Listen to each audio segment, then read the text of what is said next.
성상품화 좀 하면 어떻습니까? 짜란! 안녕하세요. 페미니스트 유튜버 제이비입니다. 마마무의 솔라시가 솔로 데뷔를 하면서 파격적인 컨셉을 가지고 왔습니다. 빡빡이가 된다거나 비닐 의상을 입었는데요. 이 비닐 의상이 성상품화다, 성적 대상화다 이러면서 논란이 되고 있습니다. 솔라씨와 같이 마마무에 소속된 화사씨도 예전 빨간 가죽 의상 때문에 성상품화 논란이 있었는데요. 이번에 솔라씨까지 터졌으니 마마무라는 그룹의 의상과 관련된 논란이 계속 따라 붙는 것 같습니다. 물론 화사씨 때는 걸크러쉬라는 반응이 좀 더 많긴 했지만요. 솔라씨 의상 논란이 커지면서 트위터에서는 무려 성명서까지 내놓고 본격적으로 여론전을 시작했습니다.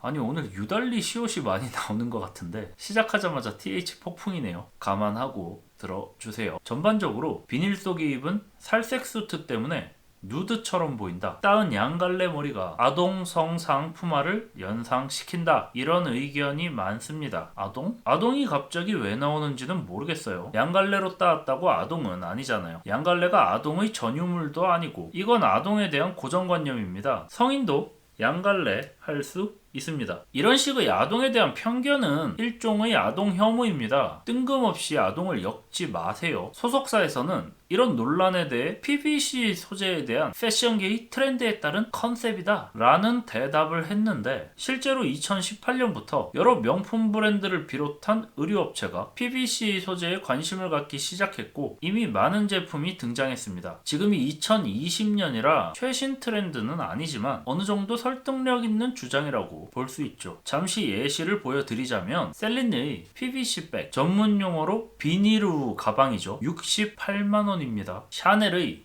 비니루 모자, 망토, 부츠, 죄다 몇백 합니다. 브라운과 톱숍의 원피스와 바지도 있고요. 발렌시아가의 200만원대 이케아 스타일 가방도 있죠. 이게 패션이고 이게 명품입니다. 그것도 지나간 지 2년이나 된 명품 트렌드입니다. 패션의 조예가 깊은 저도 잘 모르겠는데 걸스 캔두 애니띵 티셔츠 같은 거 입는 분들 눈에는 정말 저게 뭔가 싶겠죠. 이해 합니다. 어쨌든 비닐 소재 의상 자체는 문제가 없죠. 저런 트렌드가 존재했었습니다. 굳이 성상품화라기보다는 정말 패션의 한 장르라고 볼 수 있겠죠. 컨셉트를 위해 충분히 고려해 볼 만한 옵션입니다. 그렇다면 속에 입은 살색 이너웨어로 인한 누드톤이 문제일까요? 누드처럼 보이기 때문에 문제인 걸까요? 누드처럼 안 보이면 되는 걸까요? 비닐 의상하면 떠오르는 분이 한 분 계시죠? 대한민국 가요계의 비닐 대부 JYP의 비닐 의상을 보겠습니다. 보시면 굉장히 강렬한 색의 이너웨어를 입고 있는 것을 볼 수 있죠. 마마무의 솔라씨와는 전혀 다른 느낌입니다. 혹여나 누드처럼 보일까 신경 썼다는 것을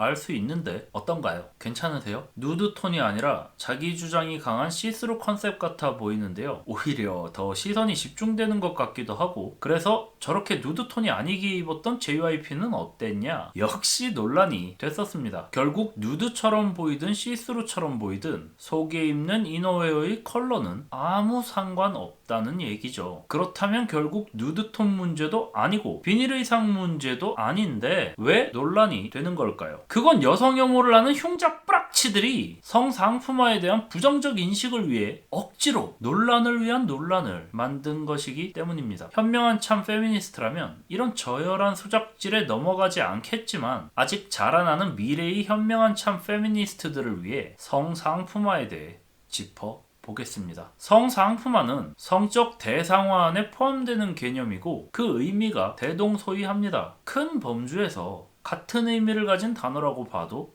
좋습니다. 실제로 우리나라에서는 두 단어가 거의 같은 의미로 같은 범주에서 사용되고 있습니다. 대한민국에서 가장 권위 있는 페미니즘 관련 위키인 페미위키에서는 성상품화를 다음과 같이 설명합니다. 성상품화는 크게 두 가지로 나누어 볼 수 있는데, 성매매와 같은 실제 육체의 거래와 광고나 문학, 영화 등 문화 텍스트들에서 이루어지는 여성의 성적 이미지 상품화가 그것이다. 지금 솔라시 의상처럼 성적 이미지 상품화도 성상품화인데, 이미지가 아니라 그냥 성을 매매하는 성매매도 성상품화라는 거죠. 대한민국의 수많은 페미니스트와 여성단체가 직접적으로 성을 판매한 성매매자를 어떻게 대하고 있죠? 눈에 불을 켜고 지원해 주려고 하죠. 성매매가 성상품화니까 얼핏 보면 성상품화를 장려하는 것처럼 보일 정도로 많은 지원을 해주고 있습니다. 성을 안 팔고 멀쩡히 열심히 정상적으로 정직하게 사는 사람들이 바보가 되는 세상을 만들고 있는 거죠. 성 팔아서 떼돈 벌고 성 파느라 고생했다고 지원금까지 두둑히 받는 그런 세상을 만들고 있다는 얘기입니다. 성매매 판매자를 세금으로 지원까지 하면서 성구매자는 더 강하게 처벌하라고 합니다. 왜 파는 사람은 지원하고 사는 사람은 조질까요? 이미 조지고 있는데 더 강하게 조지라고 시위하고 설치는 걸까요? 성상품화를 해서 성을 파는 성 판매자들은 항상 피치 못할 사정과 경제적 빈곤과 명품백, 성형 같은 안타까운 요인들로 인해 어쩔 수 없이 성을 상품화한 것이기 때문이고, 그렇게 상품화된 성을 사는 사람들은 기득권자면서 기울어진 운동장 위에서 가진 이득을 챙겨 먹은 젠더 권력의 정점에 선 악독한 사람들이기 때문입니다. 상품화된 성을 사는 사람들이 없어진다면 당연히 파는 사람도 없어지겠죠. 수요가 없어져야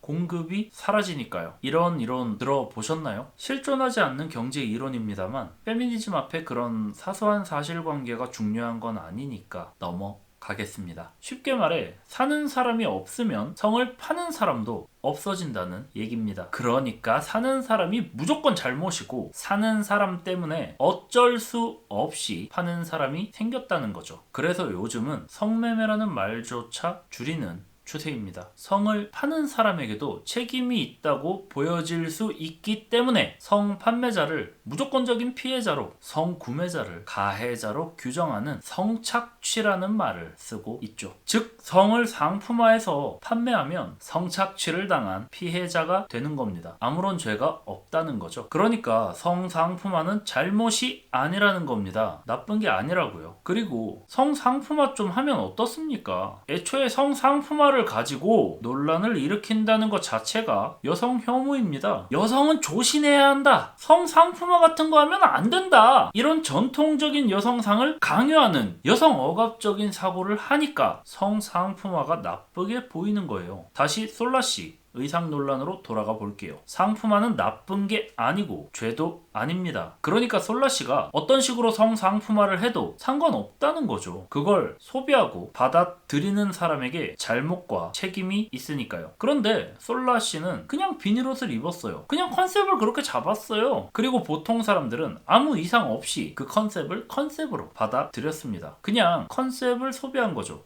소비하면 다 착취인가? 그럼 이건 컨셉 착취라고 해야 되나? 어쨌든 성착취는 아니라는 겁니다. 그런데 그걸 굳이 성상품화로 받아들이면서 성상품으로서 소비를 하고 논란을 일으키는 사람이 있다면 그 사람은 성착취를 하는 거죠. 그러니까 지금 솔라씨의 의상을 성상품화라고 비난하는 사람들은 솔라씨를 성착취하는 성착취자가 되는 겁니다. 흉자 뿌락치들이 굳이 성착취를 하면서까지 이런 논란을 만들어 이루고자 했던 목적은 아이돌조차 입고 싶은 걸 마음대로 못 입는 여성 혐오적인 세상을 만들기 위해서죠. 여성 인권을 후퇴시키려는 눈물겨운 노력입니다. 솔라씨는 입고 싶은 걸 입을 권리가 있습니다. 추고 싶은 춤, 부르고 싶은 노래, 하고 싶은 컨셉, 무대 다 할 권리가 있어요. 자유가 있다고요. 그리고 우리는 그걸 하나의 퍼포먼스로 받아들이면 됩니다. 그런데 거기서 굳이 성적 요소를 찾는다? 그럼 바로 성착취가 되는 겁니다. 현명한 참 페미니스트 여러분, 우리는